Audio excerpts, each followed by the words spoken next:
복된 주일, 무더운 여름에 여러분들께서 예배에 나오셔서 하나님께 경배드리는 모습이 참으로 감사하고 하나님의 기쁨이 되는 줄로 믿습니다.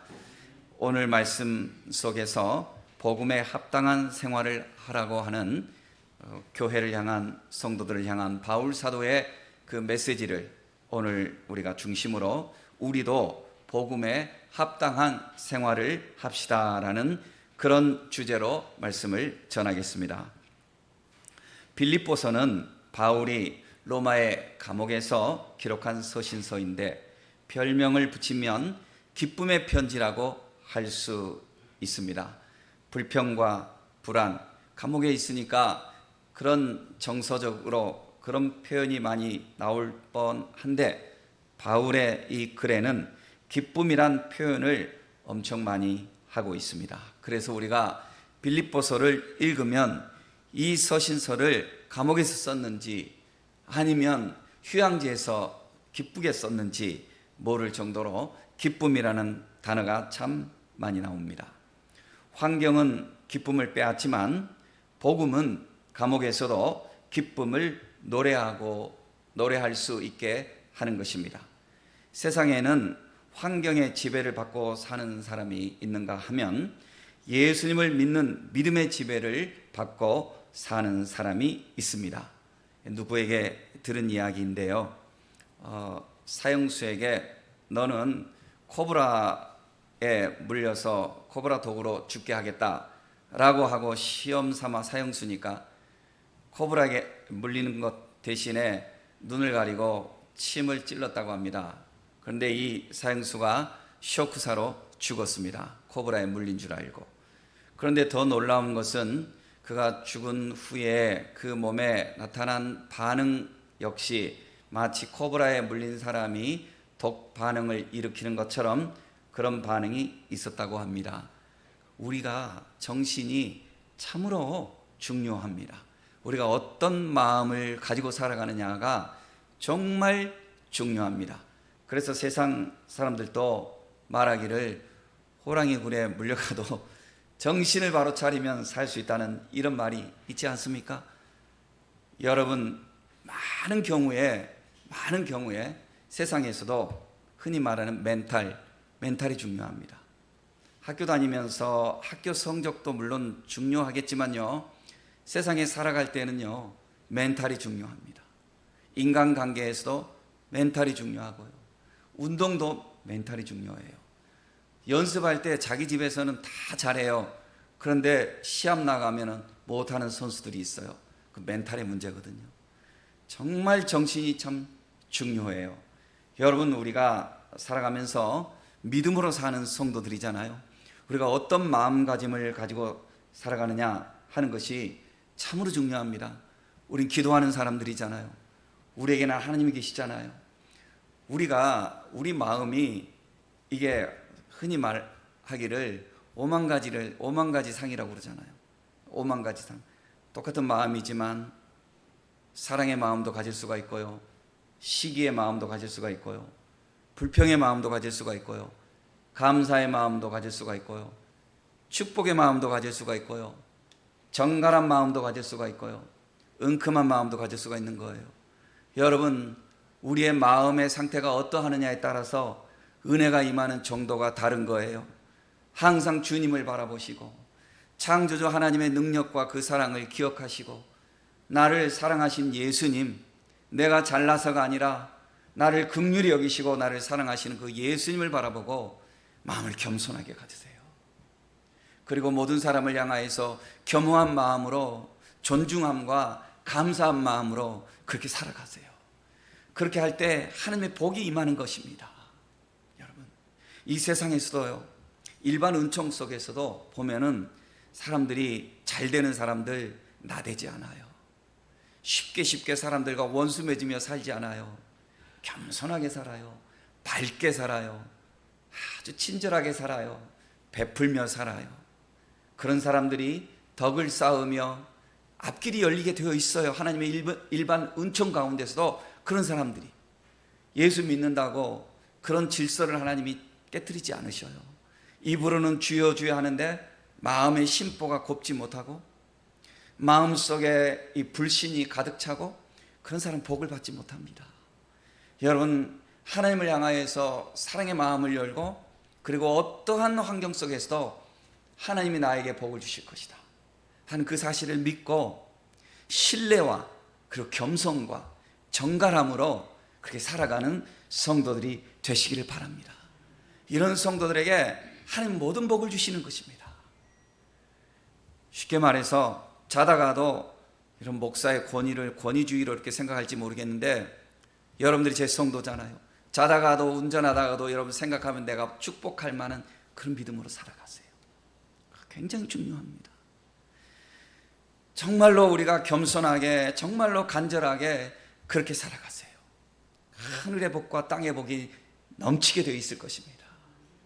이 좋은 세상에 말이죠. 이 좋은 세상에 널린 게 다 돈이에요. 널린 게 다 기회예요.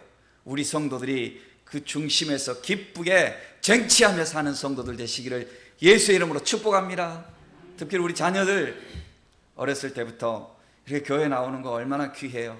마음가짐을 잘 가지셔서 이 참 여러분들 이 존재 자체가, 여기 온 그 존재 자체가 축복이에요. 축복 덩어리예요. 제 마음속에는, 제 마음속에 여러분들이 항상 있습니다. 우리 청년들, 우리 자녀들 얼마나 이게 참 귀해요. 여러분들이 이 세상에 큰 축복을 열어가는 주인공들이 될 줄로 믿습니다. 그런 은총을 누리시기를 예수의 이름으로 축원합니다. 절대로 환경에 끌려서 살지 마시고 환경을 지배하며 기쁨과 감사로 살아갈 수 있는 하나님의 자녀들 되시기를 바랍니다. 그러기 위해서는 오늘 말씀처럼 오직 그리스도의 복음에 합당한 생활을 하는 성도들이 되어야 하겠습니다. 복음에 합당한 생활을 하는 성도들은요, 세 가지 주제를 제가 오늘 말씀에서 잡는데요. 첫째가 뭐냐면 영생을 확신하는 삶을 살아야 합니다. 무엇을 확신하자고요? 영생을 확신하는 삶을 살아야 한다는 것입니다. 21절에 보니까 이는 내게 사는 것이 그리스도니 죽는 것도 유익함이라. 바울 사도는 지금 감옥에 있잖아요. 그리고 나중 이야기지만 바울은 풀려납니다. 풀려나서 오늘 여기 보면은 너희의 그 은혜로, 너희의 그 기도로 우리가 서로 사랑하고 하나님의 은혜로 내가 구원을 받을 줄로 믿는다고 그랬잖아요. 이것은 구체적으로 뭐냐면 옥에서 풀려나는 것을 말해요. 이 바라는 대로 바울 사도는 옥에서 풀려났어요. 이때 그 감옥은 아주 심한 감옥은 아니었어요. 구금 생활하는 정도였어요. 풀려나서 바울 사도가 또 다니면서 순회 전도를 합니다.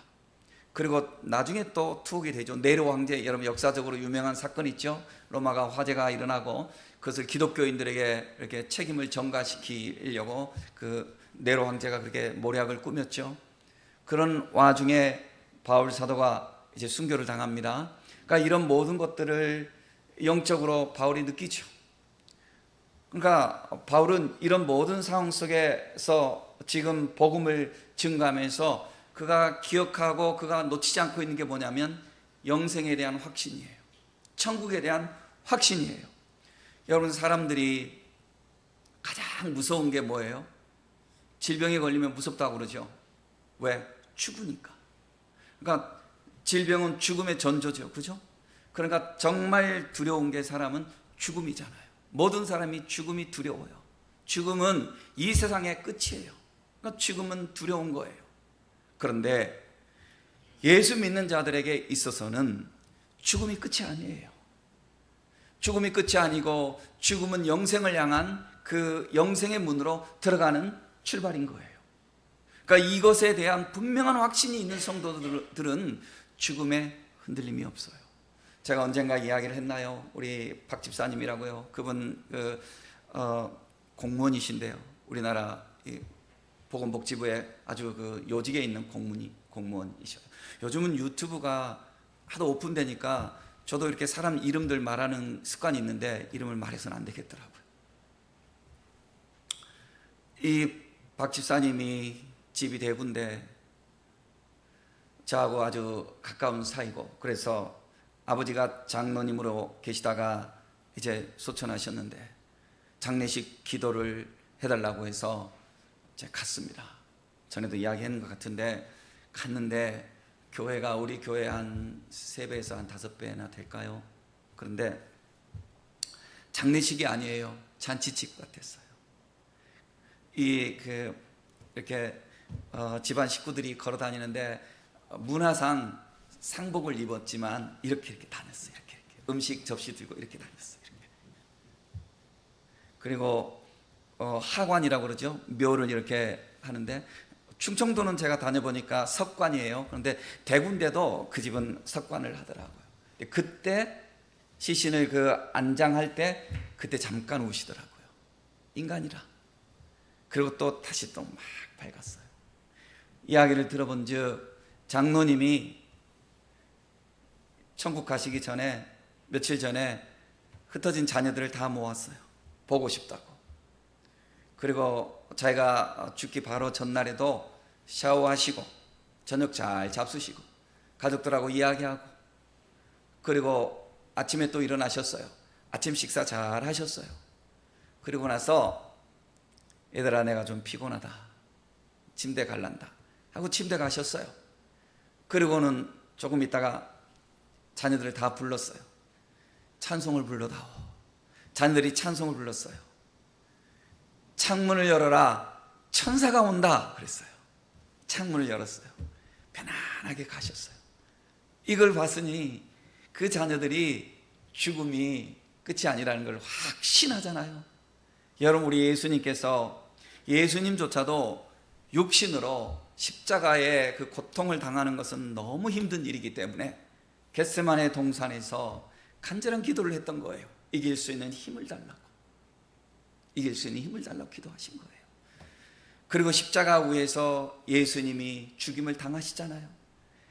그런데 그 예수님의 마음속에는 부활이 지금 내다보고 계시잖아요. 그리고 무덤에 들어간 지 사흘 만에 우리 예수님이 부활하셨지 않습니까? 제자들이 다 두려워서 도망갔지만 부활하신 예수님을 만난 이후 제자들은 거리로 다니면서 잡아갈 테면 잡아가거라, 죽일 테면 죽여라, 천국이 있음을, 부활 영생이 있음을 확실히 알았기 때문에 제자들이 담대히 복음을 전해서 그들로 인해서 교회가 세워졌고, 그리고 오늘 우리들도 그 복음을 받아서 오늘 우리가 교회가 되었잖아요. 여러분, 교회는 십자가를 중심으로 한 교회인데, 십자가는 죽음으로 끝나는 것이 아니라 부활을 내다보는 것이 진정한 십자가인 것입니다. 그러므로 우리 성도들에게 있어서 죽음이 끝이 아니고 성도들은 영생 천국이 있다는 사실을 꿈에도 잊지 말고 사시하는 것입니다. 이것은 두 가지 의미입니다. 하나는 정말로 내가 죽음을 두려워하지 않습니다. 죽음이 끝이 아닙니다.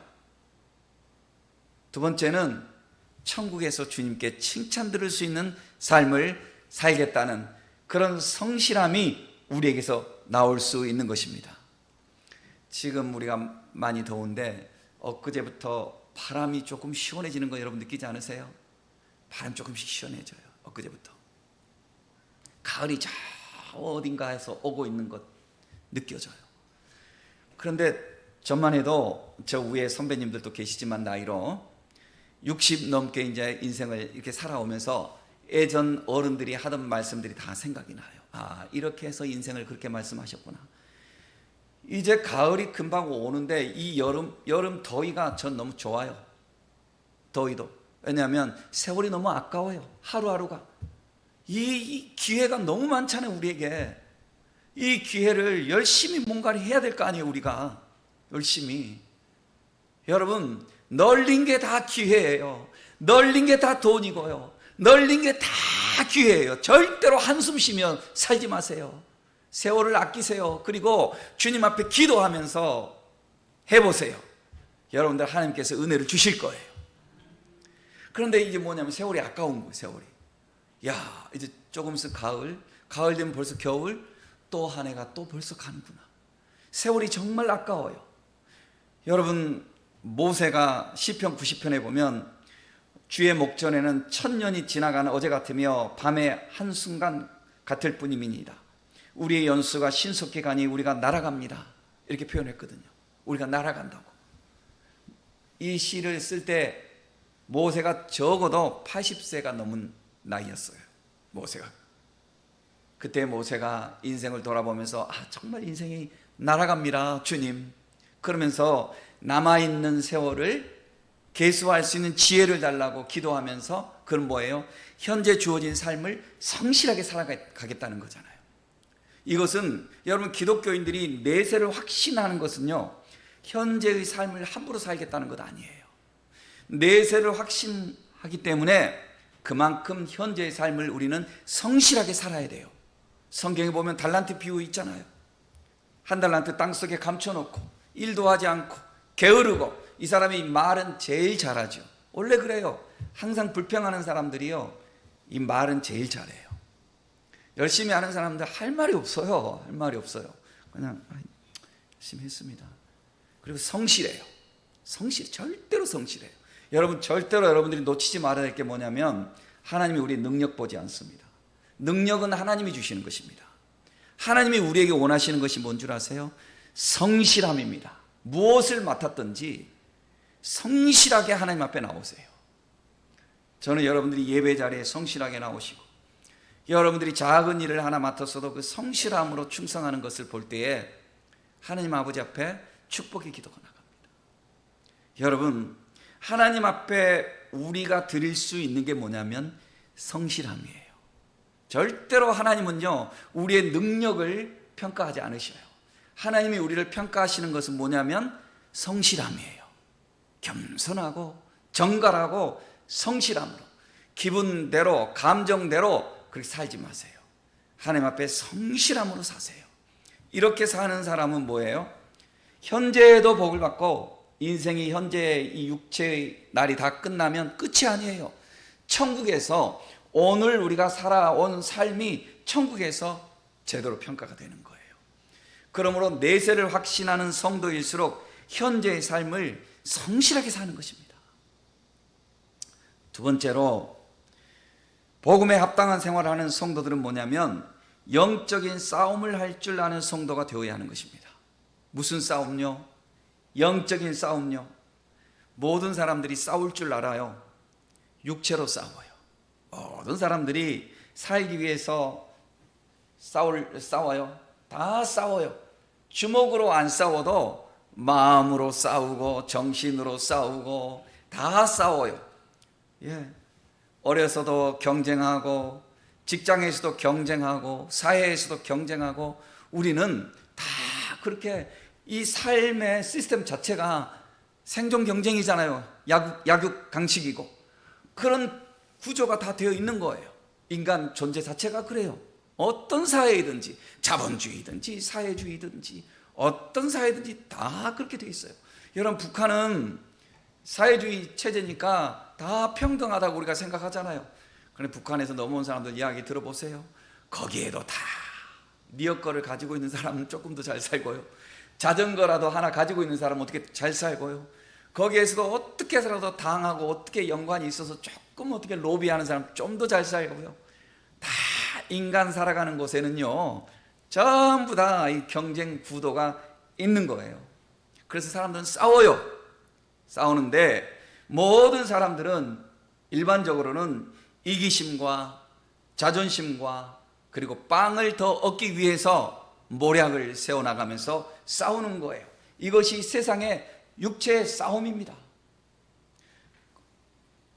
조금 더 교양 있는 사람인 것처럼 하는 사람은 교양으로 포장하면서 싸우고, 그렇지 않은 사람은 포장할 줄 모르는 채로 싸우고 할 뿐이지, 본래 인간 마음속의 싸움은 다 똑같은 거예요. 다 싸워요. 다 욕심을 내고요. 힘이 없어서 그렇지, 힘이 있으면 그런 사람들이 바른 마음을 갖지 않으면 다 자기 중심으로 살아갈 거예요. 전부 다. 남자든 여자든 권력을 가지면요, 다 그렇고요. 다 그런 거예요. 자기 입장에서 해석하고, 자기 입장에서 남을 부리려고 하고, 인간이 모든 자연적인 존재 자체는 이런 욕망 덩어리입니다. 그런데 우리 주님께서 바울 사도를 통해서 오늘 우리에게 주시는 교훈에는 그리스도를 위하여 너에게 주신 은혜를 주신 것은 다만 그를 믿을 뿐 아니라 또한 그를 위하여 고난도 받게 하려 하심이라. 너희에게도 그와 같은 싸움이 있으니 너희가 내 안에서 본 바요 이제도 내 안에서 듣는 바니라. 싸움이라고 말하고 있죠. 그리스도인들의 싸움은 이런 욕망을 채우기 위한 싸움이 아니라 거룩을 위해서, 하나님의 기쁨을 위해서 영적인 싸움을 싸울 수 있는 성도가 되어야 한다는 것입니다. 영적인 싸움은 세상의 싸움하고 다릅니다. 세상의 싸움은 경쟁자가 다른 사람입니다. 경쟁자가 내 외부에 있습니다. 영적인 싸움은 싸움의 대상이 나 자신 속에 있습니다. 그러니까 우리가 평생 싸워야 될 영적인 싸움은 뭐냐면 나를 이기는 것입니다. 내 욕심을 이기는 거예요. 흔히 이런 말을 해요. 머리에서 가슴에 이르는 거리가 얼마인지 모르겠는데, 그죠? 머리는 어디에 있어요? 우리 머리는 여기에 있겠죠? 뇌가 여기에 있으니까. 가슴은 어디에 있나요? 육체의 그 해부학적으로 가슴은 여기에 있지만 우리가 그 의미적으로 표현할 때 가슴은 어디에 있나요? 가슴은? 네, 가슴은 심장에도 있을 수 있고, 제가 언젠가 표현했지만 콩팥, 간, 히브리어로 보면요 다 그래요. 혹은 머리도 될 수 있죠, 그죠? 이성적인 것은.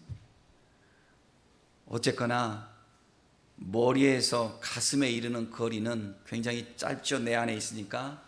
그런데 평생 머리에서 가슴으로 여행을 못하는 사람도 있다고 그러잖아요.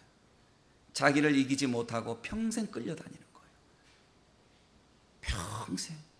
예수님께서 우리에게 뭐라고 말씀하셨냐면, 누구든지 나를 따라오려거든 자기를 부인하고, 그러니까 너는 없어 이 말이에요. 쉽게 말하면 너 자신을 부인하고. 우리가 살아있잖아요. 우리가 살아있으니까 꿈틀거린다고요. 우리가 살아있으니까 자존심 상해하고, 우리가 살아있으니까 욕망대로 살려고 하고, 우리가 살아있으니까 혈기로 살려고 하고, 그런 거 아니에요. 근데 주님은 뭐라고 그러냐면, 정말로 네가 나를 따라오려거든 너 자신을 부인하라고 그랬거든요. 그러니까 우리 자신을 부인한다는 것은 뭐냐면, 나는 없고 이제부터 주님이 내 안에 사십니다. 이런 진정한 고백이거든요. 입술의 고백만이 아니라 삶 속에서 정말로 주님이 내 안에서 주인이 되는 삶, 이 삶을 살아야 되거든요. 우리가 이 진정한 자기 부인이 되지 않으면 어떻게 해요? 저나 여러분들이나 주님 부르면서 주님을 우리가 종처럼 부리려고 그래요. 주님 부리려고 그래요. 자녀들이 부모를 사랑한다고 하지만 부모를 이용하는 자녀들도 많잖아요. 사랑해요 하면서 다 빼앗아 가려고 하고, 어려울 때만 사랑해요 하고 가져가려고 하고, 의지하려고 하고. 정말로 자녀가 부모를 사랑하면 다르죠. 우리가 쉽게 말해서 하나님을 그렇게 이용하는 신앙생활을 하는 것은 우리 자신을 부인하지 않은 것입니다. 영적인 싸움을 제대로 할 줄 모르는 거예요. 그리스도인들은 영적인 싸움을 할 줄 알아야 돼요. 그래서 원수가 누군가 하면 대부분 사람들이 원수를 다른 데서 찾잖아요. 그리고 사람들이 얼마나 핑계를 잘하는지, 아담이 하와를 핑계대고 하와가 뱀을 핑계대고 그러잖아요. 아내가 남편을 핑계대고 남편이 아내를 핑계대고 자식이 부모를 핑계대고 부모가 세상을 핑계대고, 우리가 이렇게 살아가잖아요. 이 세상에서 다 그러잖아요. 세상의 싸움은 내 원수가 그래서 항상 내 바깥에 있는 사람들이에요. 그런데 아니죠. 주님 안에서 주님이 우리에게 가르쳐 주신 교훈은 뭐냐면, 원수가 내 안에 있어요. 내가 나를 정말로 이기면 내 밖에 있는 모든 사람들은 나를 통해서 빚어져 가게 돼 있어요. 여러분, 원수도 내가 어떻게 하느냐에 따라서 원수를 맺고 안 맺고 되는 건 많아요. 칼을 들고 달려드는 강도, 직접적인 이런 강도도 물론 있지요. 그러나 인간 사회에서 일어나는 대부분의 일들을 보면은 빌미를 누가 줘요? 빌미를 내가 주는 거예요. 그리고 핑계는 다른 사람에게 핑계를 대요. 그가 나에게 이렇게 했다고. 그런데 알고 보면 그 모든 끈앞의 빌미가 나에게 있는 게 굉장히 많아요. 애들이 울고 싶으면 부모 핑계 대잖아요. 성도들이 시험에 빠지고 싶으면 교회 핑계 된다고요. 목사님 핑계 대고, 권사님 핑계 대고, 장로님 핑계 대고. 그러지 않아요. 여러분, 나는 죽었습니다. 나는 없고 오직 주님만 계십니다. 라는 이 믿음 안에서 우리가 거듭날 때 비로소 어떻게 되냐면 비로소 그때부터 은혜 받을 수 있는 길로 우리가 갈 수 있는 거예요. 그러니까 평생 교회를 다녀도 이 진리를 모르면 깊은 은혜에 들어갈 수가 없는 겁니다. 깊은 은혜에 들어갈 수 있는 사람, 자신을 이길 수 있는 믿음의 사람이 되어야 하는 것입니다. 제일 사랑해야 될 사람이 나 자신이잖아요. 동시에 제일 내가 이겨야 될 사람이 나 자신이에요. 내가 나를 이길 때 나는 세상을 이길 수가 있는 거예요. 내가 나를 이길 때 정말 은혜 받을 수 있는 길로 갈 수 있는 거예요. 우리의 씨름은 혈과 육이 아니라 공중의 이 권세 잡은 악한 영들을 상대하는 것이라고 에베소서 6장에서 말씀하고 있습니다. 우리 그리스도인들은 이 비밀을 깨닫고 내 속에 있는 모든 욕망과 내 속에 있는 모든 이 죄악의 그 끈앞을 주님의 십자가의 보혈로 씻어버리고 주님의 말씀에 순종하고 주님의 기쁘신 뜻대로 살아갈 수 있는 거룩한 영적 싸움을 해서 자신을 부인하고 십자가를 따를 수 있는 삶을 사는 복음에 합당한 생활하는 성도들 되시기를 예수님의 이름으로 축복합니다. 셋째로, 복음에 합당한 삶을 사는 성도는 그리스도를 위한 선택의 삶을 살아야 합니다. 무엇을 하든지 그 동기와 목적이 주님 안에서 우리는 있어야 되는 것입니다. 사람이 왜 지혜가 없어지느냐 하면은요, 자기 욕심으로 살려고 하니까 지혜가 없어지는 거예요. 성경에 보면 지혜는 하나님을 경외할 때 주어진다고 그랬습니다. 그러니까 그런 사람들은요, 인간적으로 볼 때는요, 좀 미련하게 보일 수도 있어요. 세상에서 똑똑한 사람들은요, 정보를 많이 안다고 다 똑똑하지 않아요. 자충수 두는 사람들도 많아요. 오히려 좀 어리숙하게 보이는데도 하는 일이 잘 되는 사람이 있어요. 은혜를 받은 거죠. 은혜를 받은 거예요. 여러분, 복음에 합당한 생활을 하는 성도들은 우선 보기에 좋고 먹음직스럽고 보암직스럽고 지혜롭게 할 만한 탐스러움이 보이는 이런 것 때문에 눈이 돌아가는 것이 아니라 항상 이것을 하나님이 기뻐하실까? 하나님이 이것을 원하실까? 생각을 한다고요. 그러니까 평정심이 항상 유지되는 거예요. 잘 되어도 내가 주 안에서 잘 되는 거고, 내가 혹시 이거를 내가 취하지 못한다 할지라도 주님 안에 내가 살아가는 삶이기 때문에 나는 멸망하지 않는 거예요. 나는 언제나 나는 주 안에서 살아가는 거예요. 그러니까 어떻게 해요? 그러니까 흔들림이 없는 거예요. 흔들림이 없는 거예요. 가끔씩 세상에서 똑똑하게 산다고 하는 사람들이요, 큰 사기꾼들한테 걸려드는 일들 종종 있습니다. 많아요. 여러분 조심하세요. 속히 부하고자 하는 자는 멸망할까 조심하라고 그랬거든요. 욕심에 이끌리면 사람이 그렇게 되는 거예요. 그러나 하나님 말씀에 항상 입각해서 주의 뜻대로 살려고 하고 주님의 말씀에서 벗어나지 않으려고 애를 쓸 때에 오히려 더디가는 것 같지만 지름길로 가는 경우가 많이 있습니다. 여러분, 하나님이 주시는 은혜는요, 우리 주변에 널려 있습니다. 여러분, 널려 있어요. 여러분, 널려 있어요. 절대로 널려 있어요.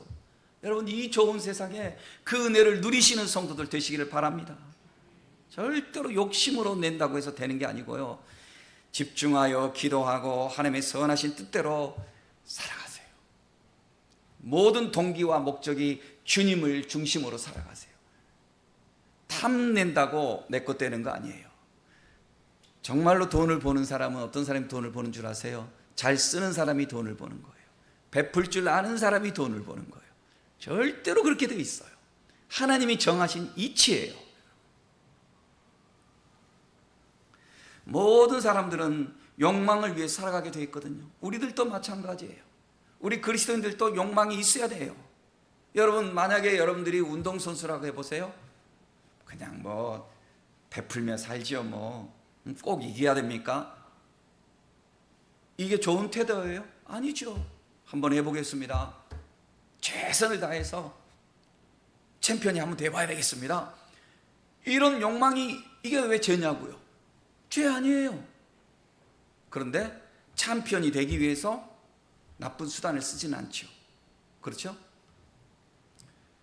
내 열심히 일해서 난 열심히 땀을 흘려서 부자가 돼 보겠습니다. 아빠가 열심히 일해서 부자가 하면 될 거야. 나는 우리 집안을 부자 반열에 나 올려놓을 거야. 이게 왜 죄냐고요? 이거는 하나님이 주신 거룩한 꿈이에요. 여러분, 이런 아빠들, 이런 엄마들 되시기를 주의 이름으로 축복합니다. 가난한 게 뭐가 미덕이나 되는처럼 그렇게 살 필요 없는 거예요. 열심히 살아야 돼요.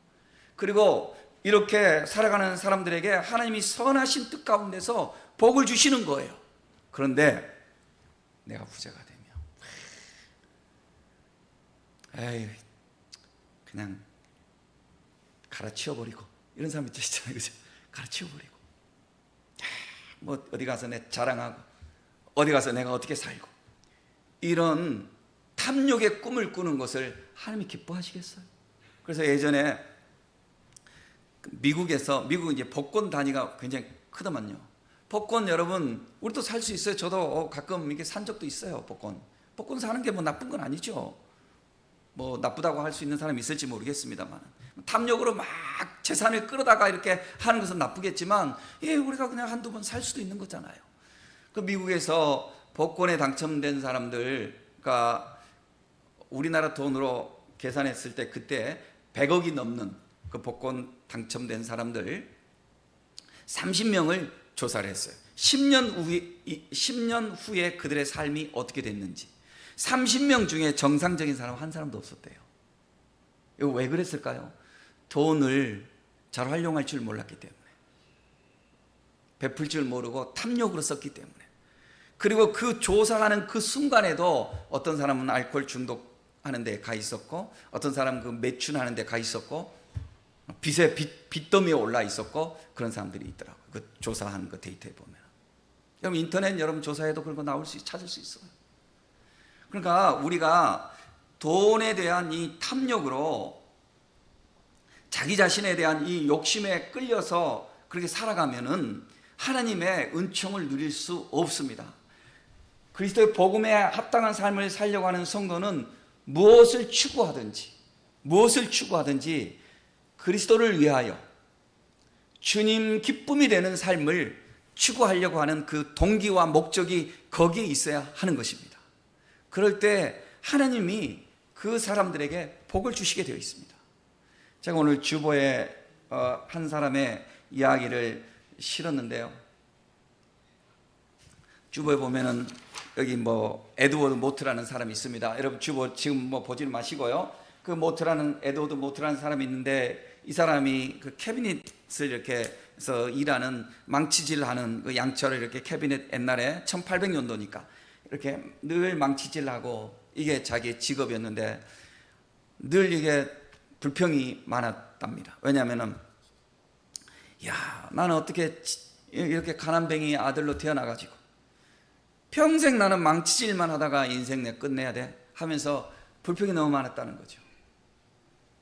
그래가지고 어느 날 이제 1830몇 년도인가, 그때 이제 추운 겨울날이었는데 런던의 어떤 거리를 이렇게 가는데 너무 추워서 몸을 좀 녹이려고, 옛날이니까 이해가 되죠. 1800년도니까.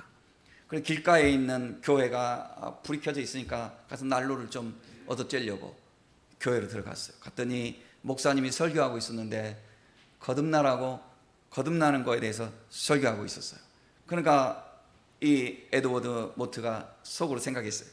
내가 세상을 다시 태어날 수만 있다면 난 부자로 태어나고 싶은데, 그런데 그럴 일이 있겠어? 하면서 콧방귀를 뀌면서 아이고 거듭나라고? 어떻게 다시 거듭나라는 게 다시 태어나라는 거잖아요. 다시 태어나는 그런 일이 세상에 있을 수 있겠어? 하면서 빈정대면서 말은 하지 못하고 가만히 있는데 갑자기 야, 그래도 뭔가 있겠지 하는 마음이 들면서 정말 내가 새로운 인생을 살 수 있다면 얼마나 좋을까 하면서 가난에 찌든 그 자신의 삶에서 벗어나고 싶은 그 마음 때문에 기도하기 시작했어요. 거기서. 그런데 이 순진한 이 사람에게 그때가 30세인가 됐는데 성령이 바람이 불기 시작하고 이 사람 변화되기 시작한 거예요.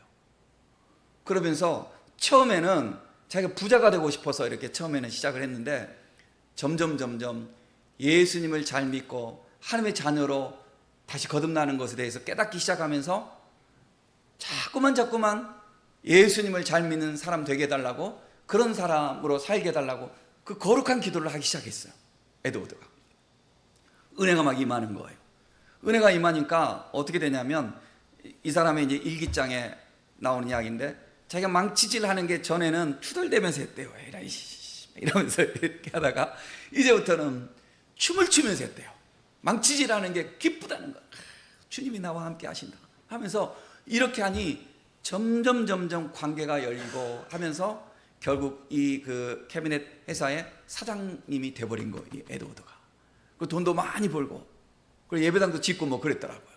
그래서 찬송가, 우리가 이제 설교 끝나고 부르게 될 그 찬송가를 이 몸의 소망 무언가 우리 주 예수뿐일세, 이 찬송가를 작시를 했더라고요. 이 에드워드가.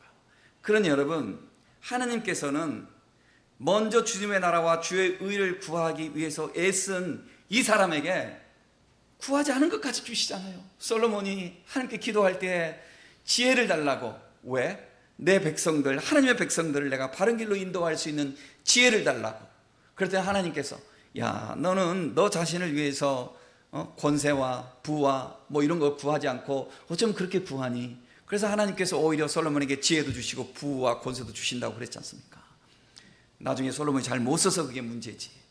여러분, 우리가 하나님 아버지 앞에서 모든 동기와 목적과 이런 모든 것들이 주님 중심으로 선하게 살아갈 때에, 여러분 예수를 위해서 산다라고 할 때에 모든 것이 그저 사람들이 흔히 생각하듯이 그저 가난하고 그저 그냥 표현만 거룩하고 이런 삶이 아니라는 거예요. 성경에 보시고 세계 역사를 보세요. 예수님 잘 믿는 사람들이 세상을 다 중심에서 쥐고 가는 사람들입니다. 거룩한 부자들이에요. 다 능력 있는 영향력을 끼치는 사람들이에요. 그런 역사의 중심에서 복음이 시대를 이끌어 왔습니다. 다만 우리가 부가 목표가 아니죠. 권세가 목표가 아니죠. 하나님의 영광이 우리에게는 목표죠. 하나님의 영광을 사모하는 자들을 하나님이 그 중심에서 이렇게 쓰신 거예요. 그러므로 사랑하는 성도 여러분, 오늘 우리가 지혜가 있다면 생각해 보자고요. 하나님, 우리가 복음에 합당한 생활을 살기로 합니다. 내세가 있다는 사실을 내가 분명히 알고 현세를 성실함으로 살겠습니다. 흔들림 없이 살겠습니다. 영적인 싸움을 싸우겠습니다. 자꾸 불평하고 원망하고 다른 사람들에게 비난하고 하는 이런 습관에서 벗어나서 나 자신의 욕망과 싸워서 하나님이 기뻐하시는 성도가 되겠습니다. 그렇게 기도하세요. 그리고 내 삶의 지도를 그리세요. 주님 안에서 저는 주님 이렇게 살고 싶습니다. 주님이 무엇을 위해서? 왜? 라고 내 마음에서 물으실 때 거기에 대해서 내가 분명한 주님의 기쁨이 되는 대답을 할 수 있는, 주님은 우리의 마음의 동기를 다 아십니다. 그래서 주님 안에서 기뻐하시는 그 뜻을 품고 기도하고 나갈 때 하나님이 우리에게 왜 복을 주시지 않겠습니까? 우리에게 하나님께서 왜 은혜를 주시지 않겠습니까? 역사의 중심에서 이 시대에 하나님의 기쁨이 되는 믿음의 자리에서 여러분 거룩한 영향력을 끼칠 수 있는 하나님의 권세 있는 자녀들로 다 세워주실 줄로 믿습니다. 그와 같은 복을 누리는 우리 성도들 되시기를 예수의 이름으로 축원합니다.